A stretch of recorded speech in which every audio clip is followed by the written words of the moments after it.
Welcome back to the Photo Banter podcast. I'm your host, Alex Gagne, and on today's podcast, I speak with photographer Christie Hemm Klok.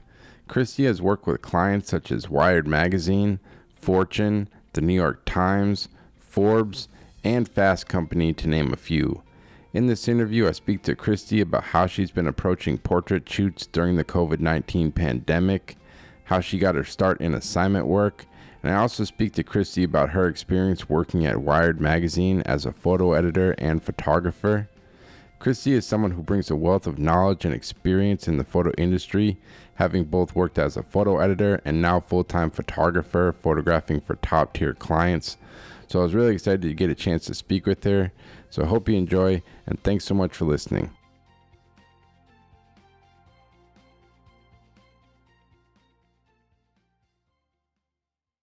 All right. Well, Christie Hemm Klok, welcome to the podcast.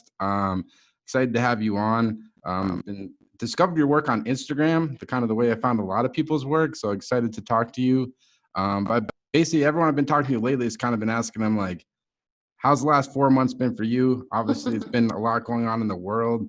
I guess creatively, have you still been able to work at all? Or how's the last 4 months has been in your life, I guess? I think I've been lucky because I've been able to work a fair amount. It definitely has its highs and lows, but for the most part, I think I had probably a 2-week spell where there wasn't much going on, but there's been at least 1 to 2 shoots per week, and things are ramping up a lot more now. Wow, that's good. So that's more than I think most people I've talked to. You're cranking, so that's good to hear. Yeah, even that is like making me have a full-on panic attack most of the time because I like to be overwhelmed, busy, but it's good. It's good. It's going okay. That's good, I guess, because like the editorial, I've noticed, I don't know, because you're shooting for more like national magazines like Wired and stuff. I have noticed in my region, some of the regional magazines, the editorial like art budgets have already kind of dropped a little bit, just with the economy the way it has been. Have you kind of noticed anything with any of the clients you work with in terms of like budgets, or it's just kind of business as usual for you? Honestly, budgets, I feel like editors have been really supportive and kind of pushed for at least small amounts of pandemic pay on top of what we would normally get. Sometimes it's just $100, sometimes it's a little bit more.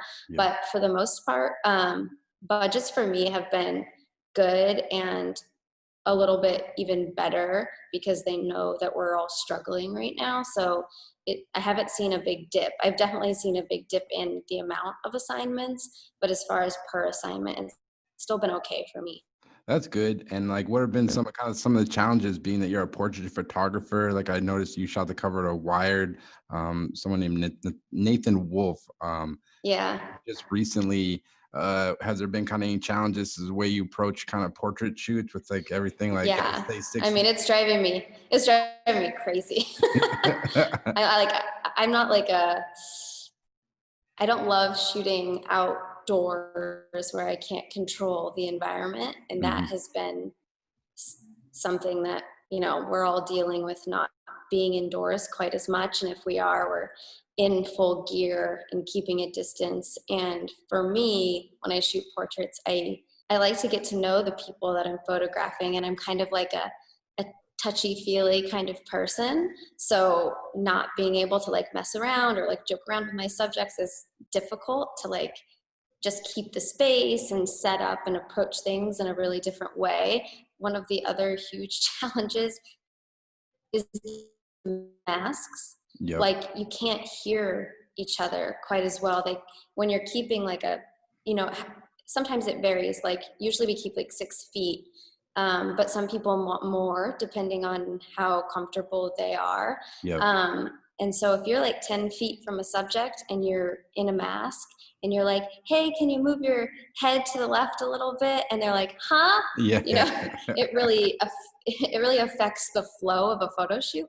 So that's been something that I have not loved. Of course, we need to do it because we need to be safe. And but yeah, that's definitely been a challenge. Yeah, it is tough because, like, as you know, as a portrait photographer, a big part of your job is trying to like because like some people you're photographing, they're uncomfortable being photographed. They might be nervous. They might not just like it. So like, I know for myself, like just like mannerisms, like this, like see people can see you smile. And like you said, when you have a mask on, like, that's just like, you can't utilize that trick in your bag. You know what I mean? Like it's putting people and at, it's such a big part. It's such yeah. a big part, especially with what I shoot.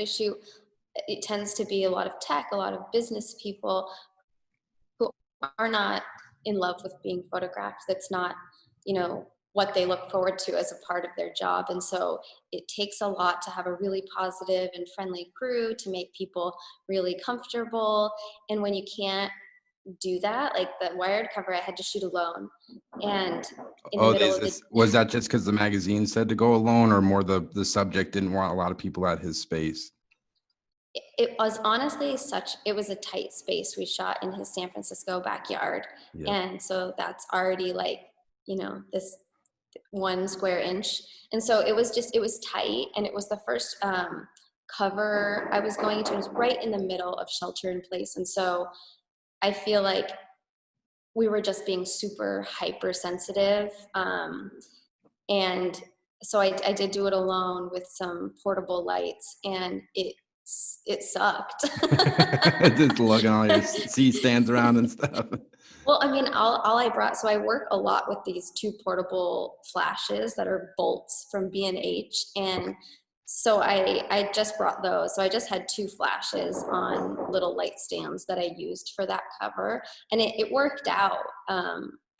Obviously, it was like a totally different way to approach it than we would normally approach a cover. Yep. But it went okay. It was challenging to have my shot and then be like, oh crap, I need to run and like move that light like 2 inches because the shadow on his nose is just not falling quite right. And so I was sweating. And then I've got, like the gloves and the mask and everything. So you're sweating. Yeah, you're out of your element.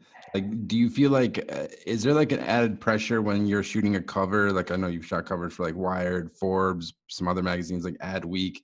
Do you feel like you have to approach it differently, or is it the same process you would on a normal little kind of the feature thing or whatever? No, it's definitely more of an in-depth process because you usually need to get more imagery than if it were just a small like front of the book story where it's just maybe 1 portrait. When you're shooting a cover, it's a multi-page, sometimes 6 pages of photos.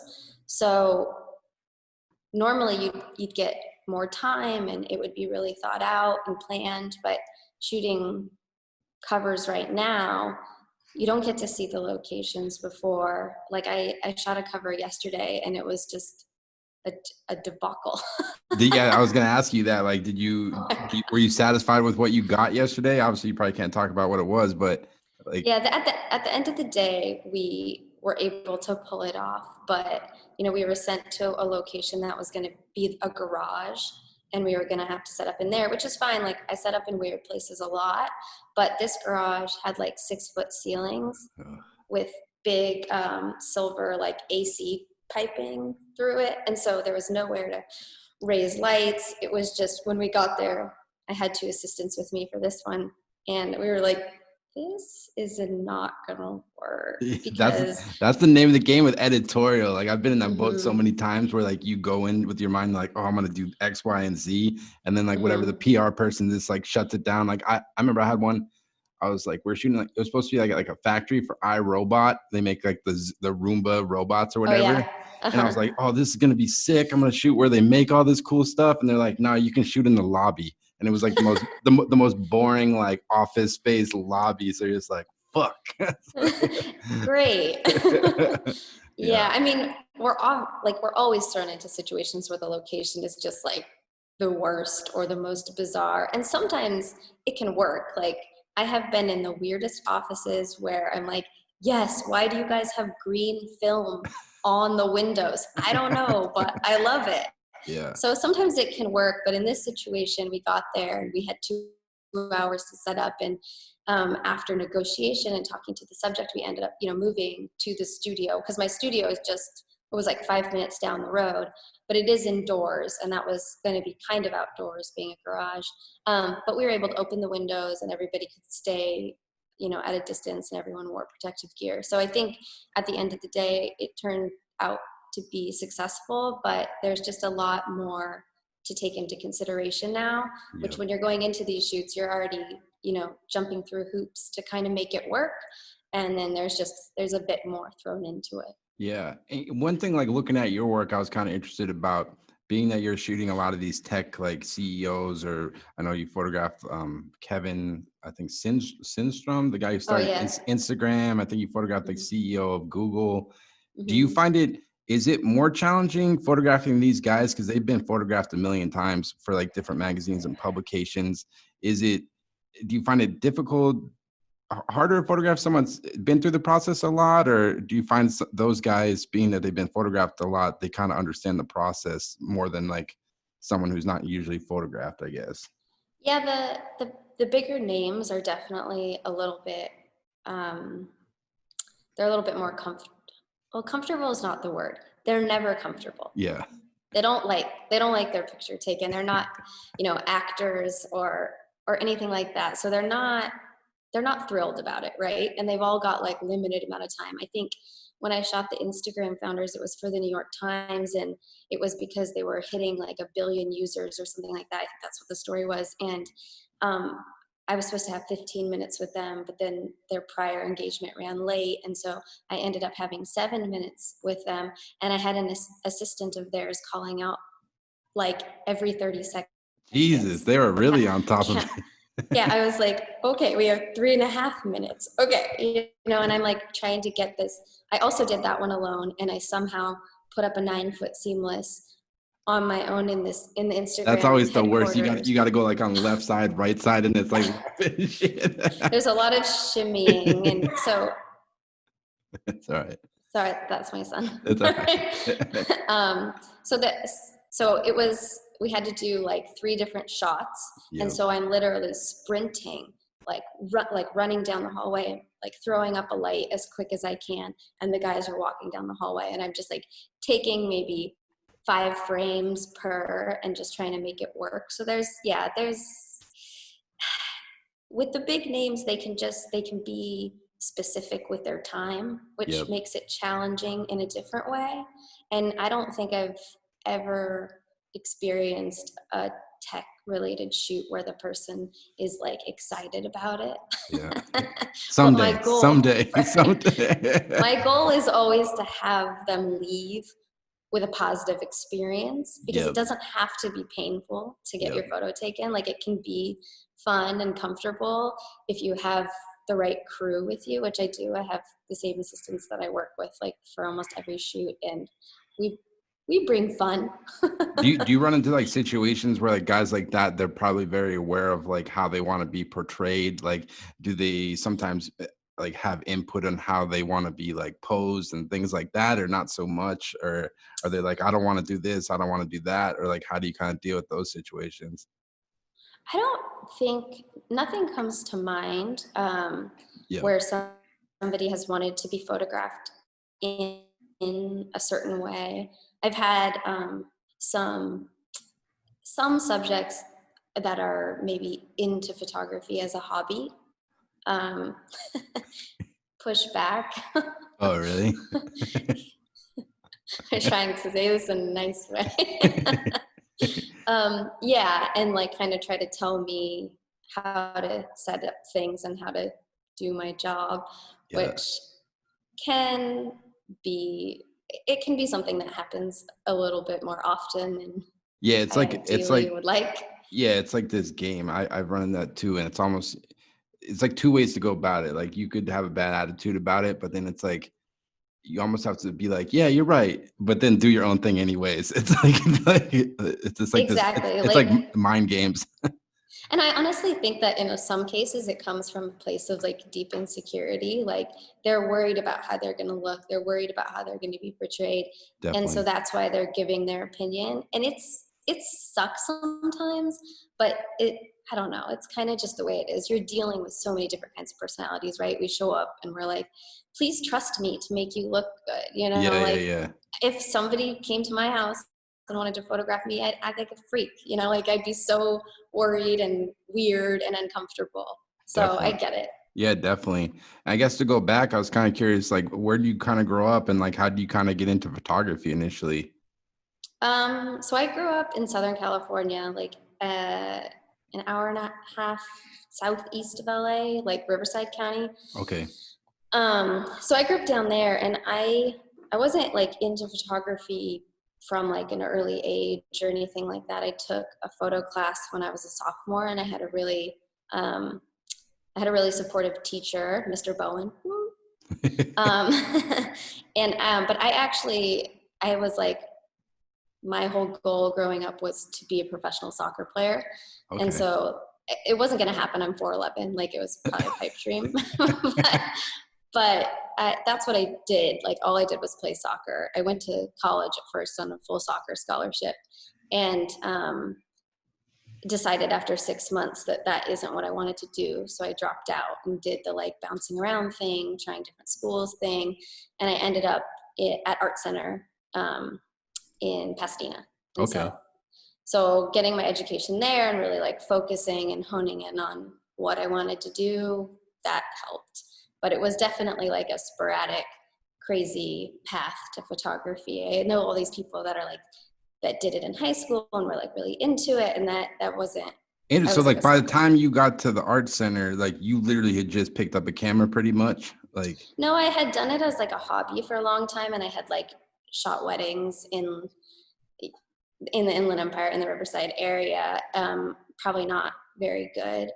I wasn't like a prodigy, you know. Like I wasn't. I didn't pick up a camera and people were like, "Wow!" You know? I don't think It was a anybody, lot of like, I don't think anybody is. It's a no, probably not. it's a journey. It's just like, you even like myself, like when you look at your work you shot like 2 years ago now, do you still like it, or do you kind of nitpick it and like, oh, I wish I would have done that? Because it's like such like an evolution, like constantly. It's like, at least for myself, Yeah. you know? It. I don't know if I like work that I make like a week after. I'm like the I'm like the most self-critical person ever, Yeah. which can work for me and against me. It definitely keeps me hungry to keep pushing. But I'll shoot something and I will run the gamut of emotions on it forever. I feel Yeah. like I there's think some things that like, stick, that are like maybe emotional or whatever that you were involved in, but it's difficult. You have to like, I don't know. It's hard for I me. think that's like a good attitude to have, because if you're just like always satisfied with your work, you're not really like progressing. You're just kind of like stagnant. So it's like, you know, Yeah. um, Yeah. when you got to art center, like what kind of stuff were you shooting? Like looking at your work now, it's a lot of portrait based stuff. Like, have you always been kind of interested in portraits, or what kind of early on it? Yeah. It was portraits, but I had these grand ideas of like being like a war photographer, which is like, wow, did I go in a different I think direction? everyone starts like, some people, they're Right? either like in fashion, they want to be like some fashion Vogue's thing, or they're like James Natchway war, like Exactly. yeah. I know. I watched a war photographer like so Yeah, much and was like, this is gonna be me. And I started to pursue it a bit. Like I started working for nonprofits, and I ended up like sneaking into Burma and like doing oh some wow. stuff like that. But I had my son, and then that just changes everything. Yeah, for sure. Like I can't be in danger. I have to be alive for someone Yeah, now. we got to be alive. We got to pay bills. We got to make money. Yeah. We got to be He has to go shooting. to school. We got He to be has to have a shooting these mother. covers. We got to be shooting these covers. Yeah. So it really went in a different direction. I guess like towards the end of school, like, did you kind of have a goal in mind, what you wanted to do? Like, what was kind of your next move once you kind of got through the art center? And do you feel like going to art school was it a useful experience, I guess? Yeah, I absolutely think that going to art center in particular was an invaluable experience because it's such a tough school. It was not the kind of college where you got to ditch class or go to parties. Like we definitely had fun, but it's a serious school, and you have to bring your A game or get out. Yeah. And it whipped me into shape a bit. Like I think I probably didn't realize what I was getting into when I applied for art center, and happily got in and was like, this is going to be fun. It's going to be art school. And then it was like, no, you have to be serious about everything. And so it was eye-opening, but it definitely, it teaches you to work hard, but towards the end, I was a little bit aimless, to be honest. I was a little bit aimless. I was like, I'll just like be a war photographer. I don't know. I was like a dumb kid, I felt like. And then I met my husband at art center, and we got married after we graduated, and I kind of freelanced here and there, but I wasn't really passionate about anything I was doing. Mm-hmm. And then I had my son, and I stayed home with him for 2 years, and I didn't take photos really at all. And when he was about 18 months, I was starting to really like, I don't think that staying home is the right thing for me personally. I get a little bit stir crazy, and I like to be like constantly busy, and I'm a little bit high energy. Yep. And so I started to put the feelers out on how I could re-enter the photo industry. And it was just doors, doors, doors. Also, I had no work to show, and the work from 2 years prior wasn't very good. Mm-hmm. So it wasn't going to get me any new jobs. Like, oh, look at this food stuff that I shot 2 years ago. I'm not a food photographer. Like, that's not a thing for me. And so I was able to get an associate photo editor job at Wired. Oh, wow. Yeah. So I had shot for Dwell years earlier, and where Anna Goldwater was the DOP at the time. So I shot for her. So she was the photo director at Wired, or she is at Wired now. And so because of that connection, I was able to kind of snag that job that maybe I wasn't like 100% qualified for. I also hadn't worked in 2 years, but she knew me from my work ethic and stuff before. So I worked at Wired for about 2 years. I was the in-house photographer and a photo editor. Oh, wow. That's awesome. So you got to shoot and kind of edit, and like what kind of some of your responsibilities over there? Were you like doing a signing too?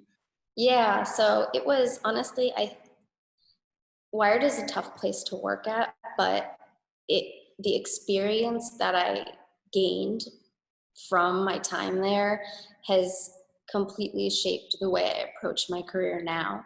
Like being able to see things from an assigning perspective and being in on those editorial meetings to see how stories come together, it makes my mind work totally differently when I'm approaching a shoot now, because I know what they need. I know how quickly they need the files. I know what they're expecting. I know a little bit better about what questions to ask when you're going into a shoot, budgetary stuff. And so that helped so much. I was doing art for the website for a couple of the sections, and then I was assigning for the front of the book for the magazine. And then I was shooting probably 5 times a week for online and sometimes the magazine as well. So it was a crazy job. It taught me a lot. What was it? Because you mentioned it was a tough place to work. What do you mean by that? Was it just kind of like a competitive environment, or just how fast paced it was and everything because they cover technology, so it's a constantly like moving thing. It's like, yeah, it's like any magazine. It's a competitive environment. And I was also coming in with zero experience off of 2 years of just being home with my son. And so it was a big adjustment for me personally, but I don't think that I would be where I am in my career now without that knowledge. That was like a really big deal for me.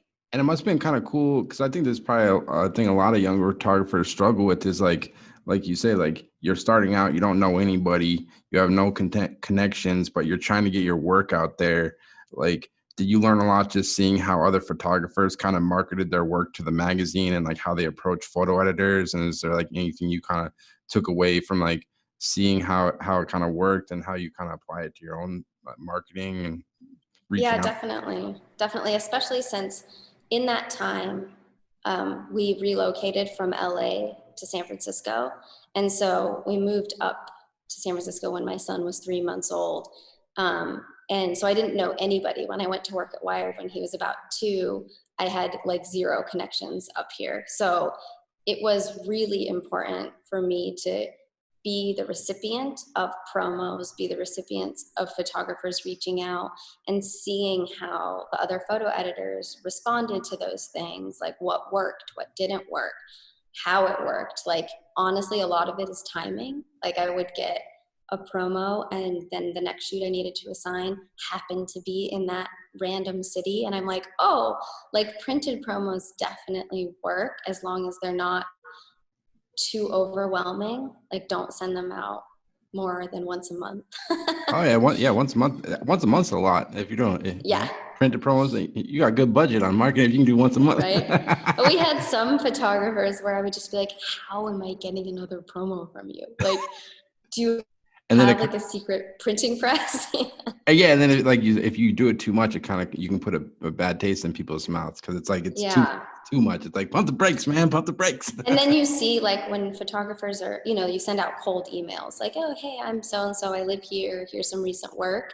You'll see if that photographer sends it the same email out to the 6 photo editors that are sitting next to you. Yep. And you see like how much people are personalizing things, and maybe if they're tailoring their stories that they share with you to Wired. Like, when I was there, it was like, please don't send me like really random lifestyle wedding stuff, like, because that's not what we're looking for. Yeah, you want to work with people that are actually like fans of the magazine and want to collaborate, and who actually look at the magazine and like did their research on like what you at least did their research. Like, you don't have to like love Wired and like love everything tech or anything like that, but you have to be proactive and aware enough to do your research before you reach out to people, or you're wasting your own time too, because they don't have any use for that.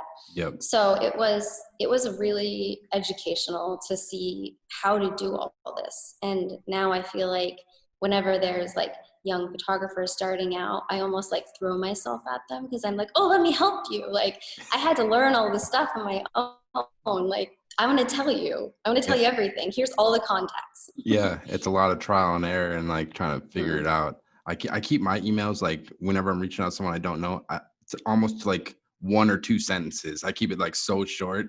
It's like, here, I live here. Yeah, because often it's like they're getting inundated with emails, and so they don't have time to like read a whole long thing, or you know what I mean? Like, it sucks that everybody's kind of so overwhelmed with work, but it's kind of just how it is. Yeah, so it really is. Yeah. So it was definitely, it was a good experience as far as learning everything I could. And in the back of your mind, did you kind of always know you wanted to branch off and kind of become freelance and do your own thing? Were you kind of like, while you're working there, kind of working on your own portfolio at the same time, kind of, or how did you kind of make that jump from like having a full-time job to like, all right, now I'm going to go on my own and start? Because it's hard. It's like, you can have one client, but they ain't going to pay all your bills. It's like, it's tough. It was very scary. Luckily, my husband has like a normal job where we have health insurance and stuff. Oh, hell yeah. Health insurance. That's important. Yeah. Which is why we moved up to the Bay Area anyways, because like he got a job. He was a freelancer in LA too. Nice. We had our son, and you need health insurance when you have a baby. Mm-hmm. So yeah, it was definitely scary, but I always planned on doing that. I'm not the kind of person who can be in the same place every day.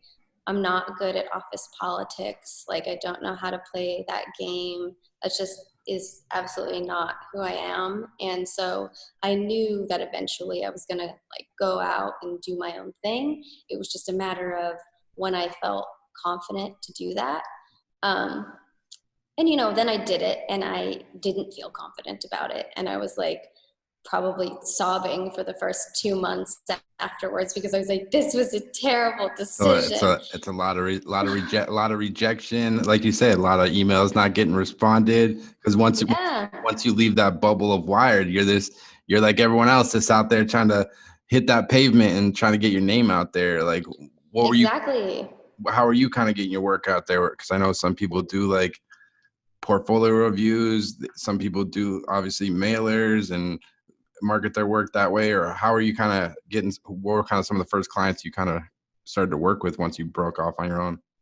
So I left Wired, I think at the end of July, very beginning of August of 2015, I think. I honestly, I can't remember the exact year. Everything's a blur. But so it was maybe a month and a half later that I was in Washington, D.C. with a big ass printed portfolio, knocking on people's doors. Like, the thing about building a lasting freelance career, I think, is relationships. 100%. And so I did my research. I narrowed down editors who I thought I would get along with maybe personally, and we made relationships. And so it was, I hit the ground running. I was like, I can't let this flop, because I did have a freelance career before, and it was pretty unmonumental. You know, it was nothing to be excited about. Yeah. And so I was like, I can't fail at this. Like, if I go out freelance, I have a family to support. Like, I don't get to try again. Like, this is it. I already took 2 years off and had a baby. Like, there's no coming back a third time. You know what I mean? And so, I flew out to DC, showed my book around, and it's interesting you say DC. Most people, I would think, they go to New York. Like, what was it about? So I had made some contacts in DC through my time at Wired, and so I went out there first and exploited those to the absolute maximum. Like, who do you know? Oh, do you want to get drinks? Do you want to get coffee? You know, and I was able to, I think, make all the rounds in DC. And on my way home, on the flight home, I got my first assignment from the Washington Post. And I probably cried, because it was such a relief, because it's so terrifying to put yourself out there and then fall flat on your face. Mm-hmm. And so Thomas Simonetti is an editor at the Washington Post, and he gave me my first assignment for them. And then it wasn't long after that I went to New York, and I probably emailed, honestly, like 15 editors at the New York Times, and I got one response from all Marissa. All you need. That one response, like, yes. And so she met with me. She gave me my first assignment very soon after I got home from New York. And my second assignment was to photograph the founders of Instagram. And so it was like, I put in so much effort right up front. It was like, okay, I'm going to DC, I'm going to New York, I have promos, I'm emailing around the clock, like sharing anything that I did at Wired over the last 2 years that I think is up to par for sharing. And I made some amazing connections.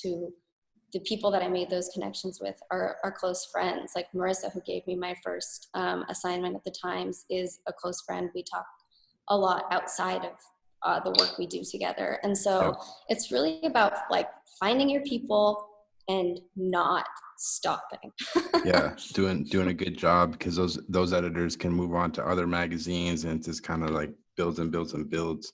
Yeah, and in the time I knew Marissa, she went back and forth between some different places, but you hold on to that connection and that trust when you're working together. And also I try to go above and beyond. I'm a little bit of a people pleaser in that sense. Like, I want you to be like so thrilled. It's exhausting to be this way, but keep hiring me, please. Keep hiring me. No, I will do any. I mean, obviously, I also know, like, you know, my worth, and I have like respect for myself. But I am also like, I want people to have a good, positive experience working with me. Yeah, definitely. I totally agree. And, you know, one thing I'm always kind of curious, talking about photographers, did it kind of take you a while to kind of find your voice as a photographer, just in terms of like the style and the aesthetic, the way you kind of approach the work you do? Because looking at your website, it seems like you work with strobe a lot, very kind of like dark blacks, contrast. Did it kind of take you a while to kind of find your voice and aesthetic, I guess? Absolutely. It So how I did it was, okay, so I was at Wired. I was assigned all these different kinds of things. Most of the time it was like, shoot this assignment like this person, shoot this assignment like this person. So even though I was shooting all the time there, I had no idea how I would actually approach it. It Yeah. was always emulating somebody else. And that can really wear on your confidence, because when you're having someone say like, shoot it like this, they don't have any faith in you to shoot it how you would shoot it. And so when I left Wired, I was like, I have no idea how I would approach an assignment from my own perspective. Like, what do I think look good? Like, I don't know. Yeah, So it's impossible to like copy anyone anyways, because it's like even when you do try, it's gonna be different. It's like oh yeah, I tried to copy Brian Fink one time and I was like, oh God, that does not look like his stuff. So it sounds easy, but it's so much. It's more than just the tools that people use. It's like so much that goes into it. It's like almost. Oh, I always say like all the photographers I've assisted over the years and whatnot. Half the time, it's more their personality than it is any technical thing of how they mhm. approach their work. Yeah, it is. And it takes a while to develop that, like how you are on set, how to be comfortable with somebody.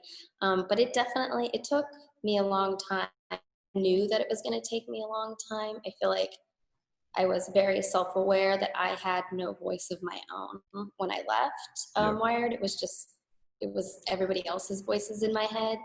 And so what I did was, I mean, what all the teachers at Art Center ever said was like, you got to give yourself assignments. You got to give yourself something to shoot. So I was like, what's something that would be fun, would get me out into the city that I don't really know, that I've lived in for a couple of years. So I was like, I'm gonna photograph female firefighters in San Francisco, because why not? Firefighters are cool. I want to ride on some fire trucks, and that seems like something that would give me the flexibility to try things out. Like Yep. I, so I ended up contacting the fire department and like the women's firefighter organization, and they were like, oh, actually it's like the 30-year anniversary coming up of women being allowed to be firefighters, and we were just happened to be looking for a photographer to do this big group shot of all the women in the Wow. department. It was like, I was just getting lucky, right? Stars just aligning. It was crazy. And so they were like, yeah, sure. And Mary, who was my point of contact for the fire department, she was just like, we were like two peas in a pod. Everyone was like, are you guys related? We're like, no, we just love each other. and so she's, sang my praises throughout the department. And I, for a year, worked on a book about female firefighters Yeah, in San Francisco. was it just one station? Is it cool if I pull it up on the screen so people can look at it? Oh yeah, go All for right, it. yeah, I'll pull it up. So did you just kind of focus on one fire station, or was it like a bunch of different No, stations? I went to I think I photographed around 50 different firefighters, Yep. and it was probably 15 different stations. Wow.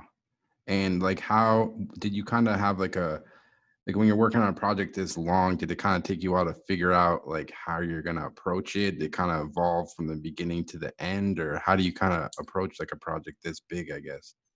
You know what? I always knew that it needed to be a book, because the wonderful thing about firefighters is they do not care about like any tech related things. And so I'd be like, I remember one time I was like, oh yeah, I used to work at Wired, and they were like, what is wires?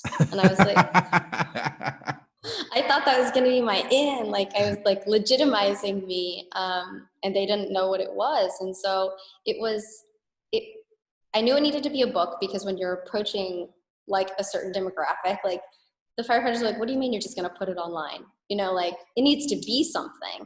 And so Yeah. I was like, it's going to be a book. It's going to be available to you guys. So that's kind of, I was like, the picture at the end is going to be a book. Yep.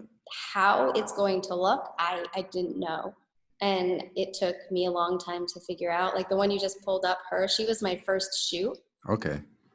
And when you strip away shooting for somebody else or having to please somebody else or trying to guess what they want and what they're thinking, you can 100% be yourself. And I didn't have to go into these shoots. The only thing I had to go into these shoots and worry about is like wasting a firefighter's time. Yep. Because they're clearly doing like an important job. Mm-hmm. And so that was it. That's Mary. Right there. All right. Yeah, love her. Yeah, because it gives you, like you say, it gives you time when you're not working for a publication. You have time to kind of experiment and try stuff because you went back there for like time and time again and kept like kind of working on it, Yeah. and just kind of figuring it out. Yeah, and sometimes I'd be able to photograph somebody more than once or be at their fire station more than once. And so I got to know them a little bit. I got to know their story, like her right there. Like I got to photograph some of the first women who were firefighters in San Francisco when the court order came down. And so that was a big deal.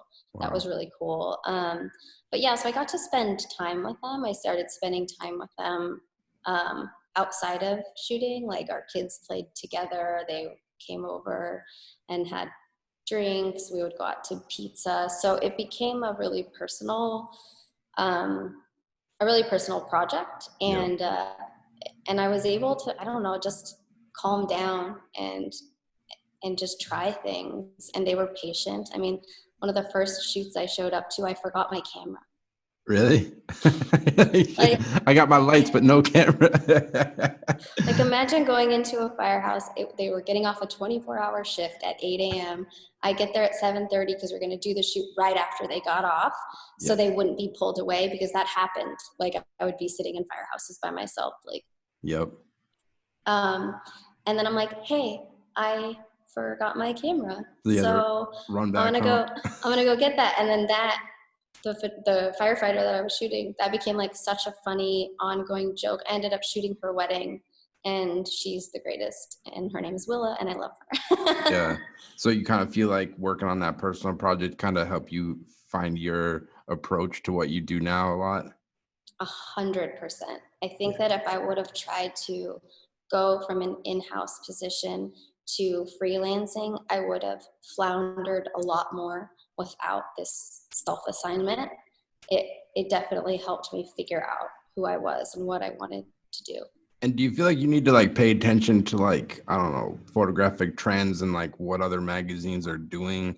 Like, do you feel like you kind of look for magazines that fit like what you do, like in terms of style, or do you don't really worry about it, just kind of shoot the work you do, put it out there and hope people respond to it? Or do you even kind of pay attention to what other people are doing, you think?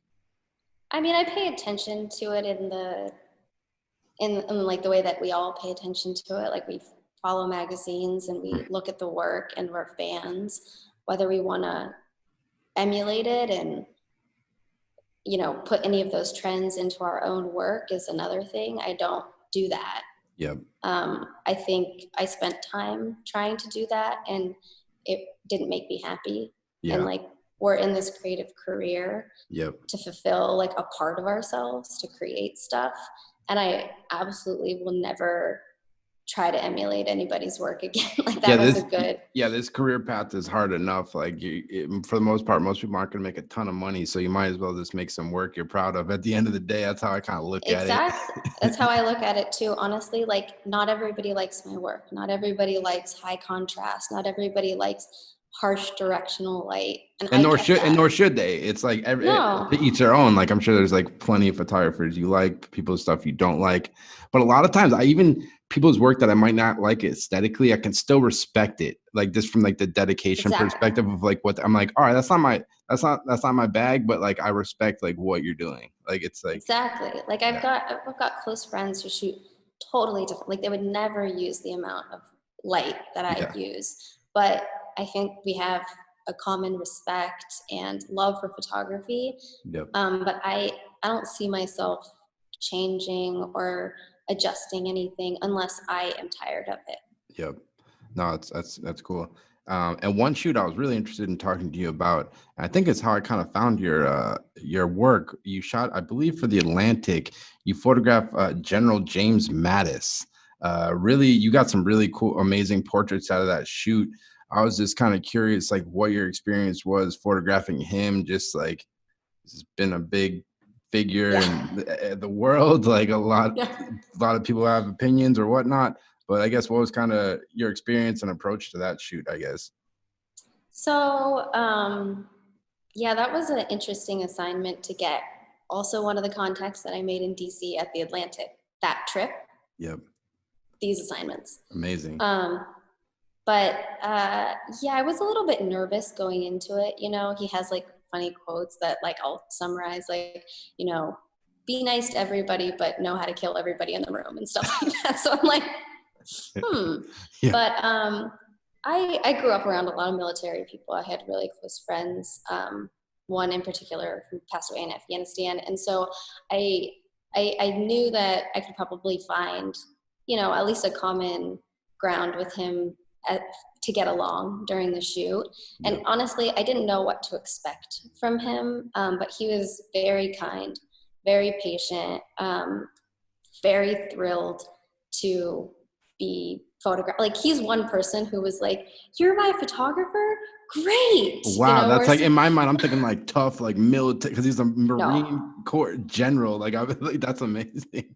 Yeah. no. I told General Mattis that he had very nice eyes, and he fully blushed. He was a nice person to photograph, who was more than happy to give us his time. So it was that made the shoot And when very you go into easy. like a shoot like that, because you got multiple setups, some really cool stuff. My favorite one was the kind of profile shot. It looked like it was just Mm-hmm. kind of like one light maybe. When you go into a shoot like that, do you kind of already go in with a plan of like, I'm trying to execute like these 3 shots and we're just gonna get through it, or do you kind of leave room to explore? Or like, how do you approach most editorial shoots? Obviously, sometimes you don't get a lot of time, but do you Mm-hmm. kind of go in like already kind of mapped out of what you're trying to execute usually? So when I'm going into a shoot like this and I have no idea what I'm walking into, like I didn't know how his actual personality would be. I didn't know actually how much time he would give us or where I was going to shoot him. Um, all I have a goal, and that's to get 3 different setups. Got it. That's to get 3 different setups that work horizontally and vertically so I can fit images to any possible layout, Yep. web and print. And so that's really what's in the forefront of my mind, is getting images that are not only striking, but that also work for the format that I'm shooting for. And you have to cover your bases, because that's one thing that I learned working at Wired was I'd have a web story, somebody would come back with a bunch of vertical images. Vertical images don't really work as like a header image for the Yep. web. Mm-hmm. And so I've got that kind of internal thought process, like I've got to cover my bases. So I really only went into that shoot like, I'm going to do a shot on seamless, and I'm going to try and get 2 solid location shots. And we were at Stanford because he was doing like a thing there. Yep. And we ended up walking around and finding this weird basement that had all this paneling and, like, I swear original 70s furniture. And so I was just like, yeah, this This is sounds it. awesome. It's like Yeah, like it's like they built you a set. it was totally a set, and it was empty, and like the tables were orange, and it had these weird slatted walls. Like, it was a weird basement, which Stanford has, and I've shot at Stanford like 5 million times. So I was at least familiar Yep. enough to be like, okay, we're going to go explore. The only weird thing about that shoot was I had 2 Marines travel with me wherever I went, like Interesting. his like bodyguards or Oh, something. just make sure And I was like, make sure Christie's not doing anything sketchy. yeah, so they went with my friend Rachel assisted me on it, and they went with us wherever we went. And they were nice guys. They were kind of funny. Like, we joke around probably like a little bit too much sometimes. Yep. And so we were all friends by the end of the shoot. And it was a good experience. It was stressful when you're trying to create studio on location, and you're trying to light two other, it's just the amount of time, and it's a lot, right? It's a lot of moving parts. Mm-hmm. And when you're photographing these people that are like more well known, are you like the type of person, do you do a lot of research on them beforehand? Because I know some photographers don't. Some people just like to go in, treat them the same as anyone else. But like, do you do a lot of research on some of these people at all? I don't do a lot of research. Like, I'll know who they are, what they're known for, kind of things. But it's part of the beauty of meeting all these new people is actually getting to know these things in real time. So it's kind of like a non-stop talk fest. There's not a lot of quiet. Yeah. So I'm like, oh, where do you live? So do you have kids? I'm very inquisitive, apparently. Yeah. That's the best thing about being a photographer is just like having these interactions. It's like, I feel like that's like the most fun part of the job, I think. Cause like, Yeah. as I'm sure like a lot of people, you've had jobs before this where like, it just gets monotonous and it's like the same thing every day. Like you're working at the grocery store, you're working in an office, and it's just like, so it's just like, yeah. today you got to hang out with General Mattis. The next day you're hanging out with like, I don't know, some chef or whoever it might be, Right. Yeah. That's, I feel like part of what draws us to it and what drew me back out to freelancing. I was like, I can't do the same thing, same people every day. Mm-hmm. I need to go and like be in new places, meeting different people. And so I learn a lot. When I'm there. You shot a really cool assignment, I believe, for the Smithsonian Magazine. It was a naturalization ceremony where I believe this military veterans got to become U.S. citizens. Mm-hmm. That seemed like it must have been like a pretty like powerful day. Like, what was your kind of overall experience shooting that, and like, what was kind of your approach to like capturing that? So yeah, another contact I made on my DC trip. All right, I gotta get down to New York. New York City's overrated. I'm going to DC now. There's good stuff going on in DC. You got DC. Nat Geo, The Atlantic, Washington. You're right. There's a lot. Smithsonian. There's a lot, and there's a lot of really good people there, like really, really great editors that just people should know. Right. But yeah, so Donnie, who had met at the Smithsonian, he sent me down there, and it was a really crazy day. It was like a 15-hour day because they do 2 sessions of people getting their citizenship. So it was like, I don't know, like 8,000 people total or something like that, like 4,000 in each group. It was really amazing. And so what the story goal was to photograph people who were getting their citizenship through service in the military. Yep. Because that's a way that you can get citizenship. And so we had to get like the Department of Homeland Security had to like get us in and all those clearances and everything. But we didn't know if we were going to be able to photograph anybody. So I set up like to the left of the stage where they're actually like going up and getting their certificates. We set up like a little mobile studio. And then I just had to approach anybody. Like when they're coming off the stage, just grab them like, dit. They're walking in the doors, and if they have military stuff on, I'm like, hi.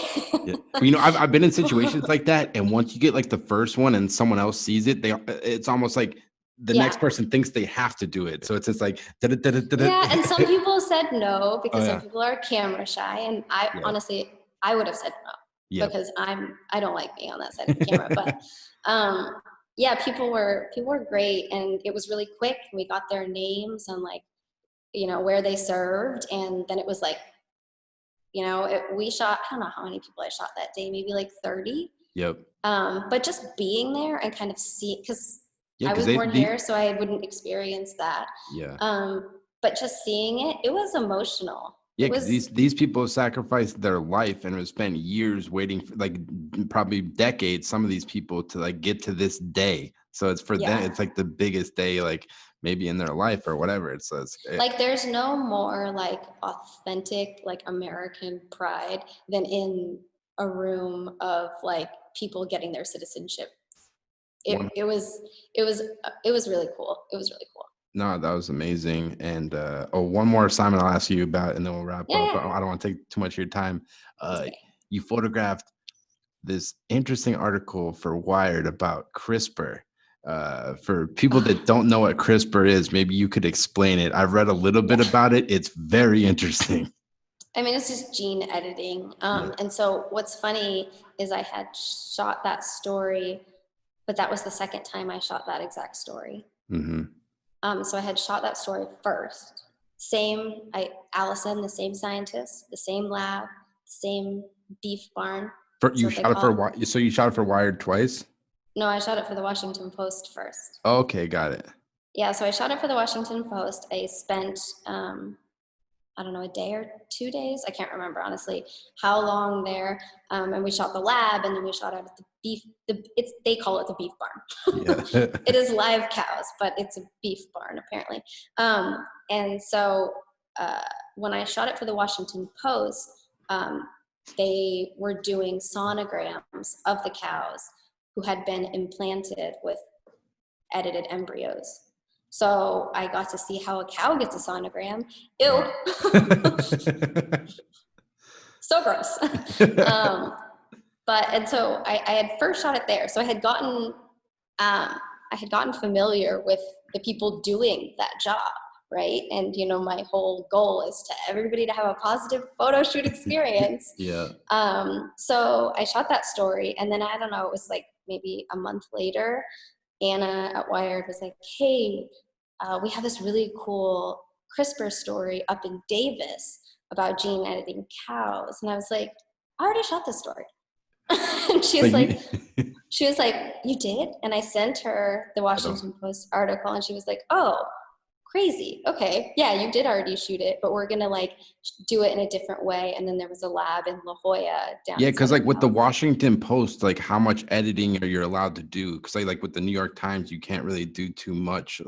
Yeah, so it was a lot more. I mean, I still lit it. I lit a cow sonogram. I'll light that all day. But it was a lot more documentary style then. And then when I shot the story, it was a little bit different, but it had a lot of the same players in it because it was the same beef barn where the genes were being edited. So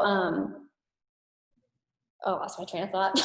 No, that's all right. Yeah, going into approaching the Wired one, it was like, okay, well, this is what we want to do. It's going to be a cover story, but we want to photograph a cow, an actual gene-edited cow for the cover, like she's in a studio, but we can't bring her into a studio. And I was like, all right, let's problem solve. So I made I guess like a curtain. So that the cow shot right there of the face is the cover. This one? I made a black curtain with a hole in it, like out of fabric. Oh, damn. So that cow's sticking its head through a hole? Yeah. Wow.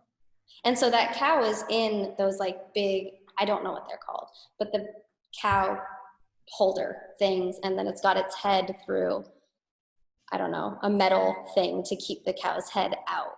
Yep. And yeah, so that's Princess. that's that cow's name.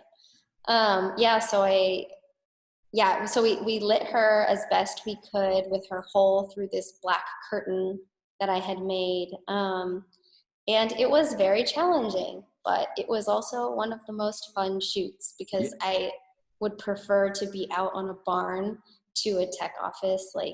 Definitely. It's got any day. It's got more texture, personality to it. Yeah, that CRISPR stuff, it's basically people should go read about it. It's almost like Jurassic Park shit. It's they're talking about making new species and bringing old ones back. For this particular story, it was basically they were just trying to engineer cows to not have horns. Yep. Because the dehorning process is really painful for the cow, and if they're not dehorned, then they impale each other, and it's how Allison, the scientist down here, how she explained it was just we're just trying to remove this process. We're just trying to remove the horns and see if we can do that. And they, they're working on it. And so, wow. yeah, so that was a cool story to work on, and plus I got to spend a day with cows. No, it was amazing. It was really interesting. But I guess to wrap up, like you've been doing this for a while, like you accomplished a lot, getting to shoot all these cool subjects and covers and whatnot. I guess like what's next for you? Kind of any goals or anything you're hoping to work on moving forward? Obviously, it's crazy times, but I guess what's next for you? Yeah, I had some goals. I thought 2020, I mean, January, February 2020 was like amazing. Yeah. For me, I was like accomplishing goals that I had set for myself. And then, everything changed. So honestly, my goals now are just survive, keep a career going, keep getting work and keep making good work to maybe last past everything that's coming up against us right now. So, Yeah. so the goals have changed a little bit, No, but it's just like, mostly it's just to survive. yeah, exactly. That's good. Just keep it simple. Let's keep it simple, but let's keep staying creative 6 feet Yeah, apart. Staying creative 6 feet apart. with masks With masks on. on. All right. Well, Christy, I really appreciate you taking the time. And for like anybody listening, if they want to check out more of your work, where's the best place for them to go? Probably my Instagram. I'm not like amazing at keeping my website up to date. I'm busy. I have a 7-year-old and Yeah, it's a lot. not a lot of time right now for updating that, but Instagram's a little bit easier for me to just pop work on there. So that's probably the most up to date. Perfect. And that's his Christie Hemm Klok. I'll put the link and people can go check it out. And thanks so much, Christy. Thank you. Yeah, nice Bye. talking to you. Later. You too. Later. So there you have it. That was the Christie Hemm Klok interview. Just want to thank Christy so much for taking the time to come on the podcast. It was a real pleasure kind of hearing about everything she's worked on over the course of her career. Definitely really appreciate kind of hearing her insider perspective, working as a photo editor and all the interesting projects she's worked on. So can't thank her enough for taking the time. Definitely go check out Christy's website at christiehemmklok.com, as well as her Instagram at Christie Hemm Klok. I'll put the links and everything in the description, so definitely go give her a follow on Instagram. Lots of cool work she's always posting up there. And as always, I'll be having weekly podcasts every Monday on iTunes, Spotify, as well as our new YouTube page, The Photo Banter. Just go to YouTube. I got different videos, and I've been doing a weekly call-in show where anybody who wants to call in and talk photography, I'll be posting the Zoom link on my Instagram at Alex Gagne Photo. So definitely keep your eyes peeled for that, and feel free to call in if you want to talk about photography or whatever. And yeah, as always, thanks so much for listening, and take care.